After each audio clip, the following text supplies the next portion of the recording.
नमस्कार, कृपा करून केली. लागवड करताना काळजी घ्या. व्हिडिओ मध्ये बघा अशी समस्या येत आहे सर्वीकडे. हे माझ्या हातात केली चे खालचे खोड आहे ते बघू शकतात की तो पूर्णपणे डॅमेज झाला आहे. अशामुळे ह्या प्लॉट मध्ये 12,000 रोपांपैकी 5,000 रोप मरून गेले आहे. सध्याचा मे महिन्यामध्ये खूप जास्त तापमान आहे आणि त्यामुळे ह्यामध्ये हे पांढरे कपडा लावून काहीच होणार नाही.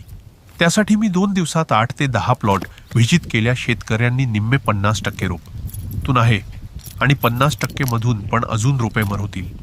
शेतकरी खूप मेहनतीने रोप लावतात पण पैसे वाया जातात. अशी समस्या येऊ नयेत म्हणून एक काम करा. सर्वात आधी शिवाय केली लागवड करू नका. कडक ऊन आहे तोपर्यंत तरी याला कारण फक्त हीट म्हणजे ऊन आहे. मातीतील ऊन वाफ आणि गरम हवा त्या रोपांना लागून ते बली पडत आहे. कृपया योग्य नियोजन ते करा. अमृत ट्रेडर्स, विवरे खुर्द, तालुका रावेर.